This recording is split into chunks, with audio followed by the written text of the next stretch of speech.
other thing is that what is the capacity of government? What is the state of mind of government? And most of this is not just even about military ability or capacity. It's about understanding the environment. It's probably about local resolutions. And also, that's why I'm happy that in many of these states, Benue, Plateau, Nasarawa, there have been initiatives from the state governments, from the police, that these herdsmen and farmers have always been living together in harmony. What went wrong? I know that in Oyo State, for instance, they've been able to achieve harmony. And what they did was that both herdsmen and farmers, became joint stakeholders. And the herdsmen agreed that any new herdsman that is coming to town, they will take responsibility for them. Now, the Minister of Agriculture has decided, as informed us, that in the next AU meeting, this issue of rampaging, herdsmen from other parts of Africa will be tabled, because there are even instances when some of these herdsmen are not even Nigerians. Now, this is not an excuse to say that this is why there's herdsmen and farmers clashes. But there is I don't know of anywhere in the world where you don't have your own security challenges. But what is important is what is the political will of government to address these issues. Let me read this to you, and I'd like to get your response to it. It says, quote, "In very blunt terms, Mr. President, our APC administration has not only failed to manage the expectations of a populace that expected overnight change, but has failed to deliver even mundane matters of governance outside of our successes in fighting Boko Haram insurgency and comparison." Also says that the general feeling among the party supporters today was that the government wasn't doing well. On the economic front, he acknowledged that that the president inherited a bad situation, but said that the administration, having been in power for more than a year now, could not, therefore, continue to blame the previous administration for a hardship in the country, end of quote. This is a memo that was quoted to have been written by El-Rufai and widely circulated. What do you think? Well, you see, number one, what time did El-Rufai write that memo? Probably about 12 months ago, as you all know. Now, two is that even he said, if people expected change overnight, change is not like Nescafe. It can't come overnight.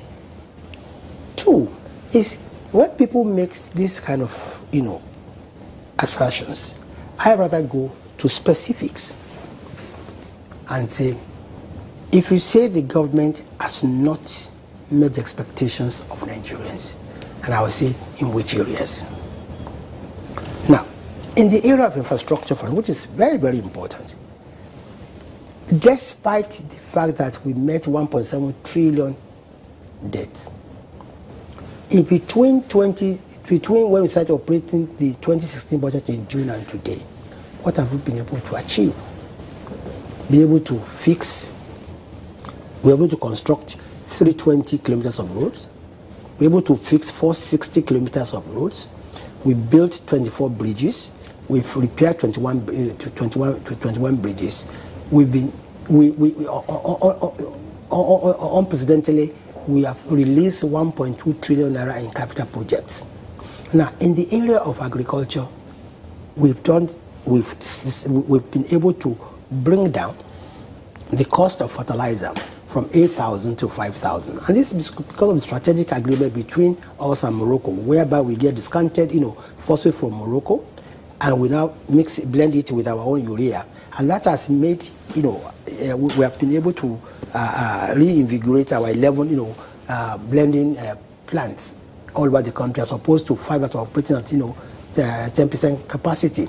We're able to save $200 million in foreign exchange, be able to save 60 billion naira in budgetary provision. Now, Nigerians are forgetting that the time was that when it was Christmas, there was, Salah or anything, there would be long queues at our petrol station. When last did anybody, witness any queue? And this despite the fact that we've removed subsidy in petroleum products. But the price has gone up. Of course it has to go, because we removed for subsidy. But that's putting people under so much pressure. The people are feeling that your government has been able to increase the pump price of petrol.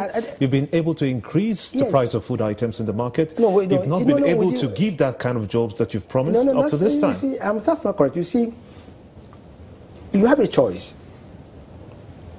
which is one, pretend that that fuel is selling at, say, 70 naira a litre, when in actual fact, only about 10% of Nigerians will ever get that fuel at 70 naira. And be honest with you and say that this is not sustainable. And the average Nigerian that I know, anyone will rather want that product to be available. Because before subsidy removal, how much were we buying actually for? How much was the other Nigerian actually buying for? 300, naira a litre in many areas. Now, two, we spoke about, we did not, increase food. It's not as if the government does not sell food. So no, of course you do not sell the food. This is what you do. The structures that you have, as a matter of fact, the presidential committee was set up to try to look at how those prices that have gone up to come down, but those prices have not come down up to this time. So what is happening? Why are people having to buy the price of food items higher? You see, in any country where you lack basic infrastructure, roads, railways, power, you are going to have a situation where the cost of food will go up. And that is why we are investing in infrastructural development. On rail line, we have commenced the construction of the 150 kilometers per hour Lagos-Ibadan, rail. We've been able to put down our $1.2 billion counterpart funding that would take us, that will make us to be able to go do also Kano, Kaduna, and Calabar Port Harcourt. Now, the 3,500 kilometers narrow gauge, we have awarded, we are discussing with General Electric to manage it, and they have promised they are going to give us 20 locomotives and 500 wagons and coaches. Now, by the time these things are put in place, you'll be able to bring tomato from Kano by train to Lagos.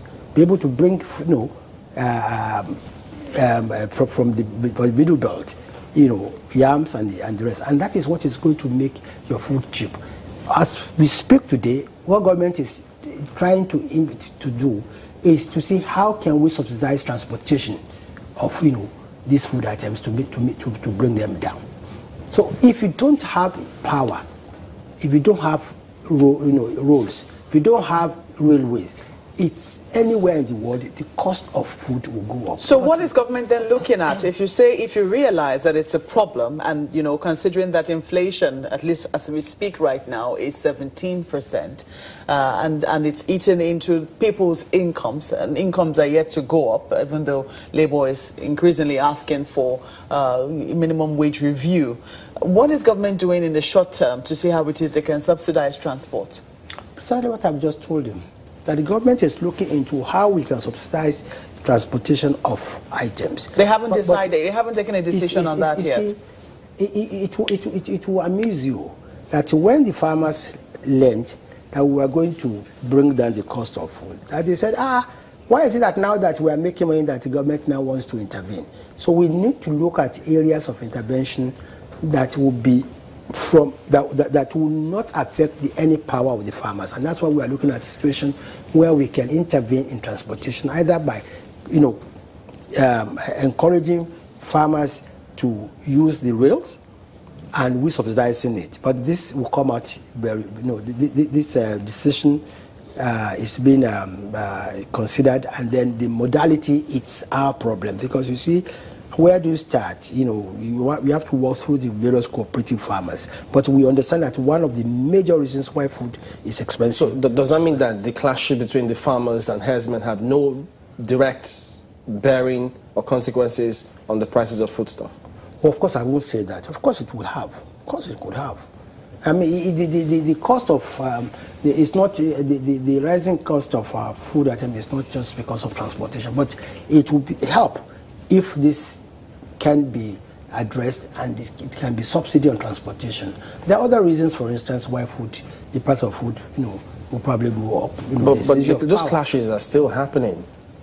You see, well, they are happening, but not with the same kind of regularity.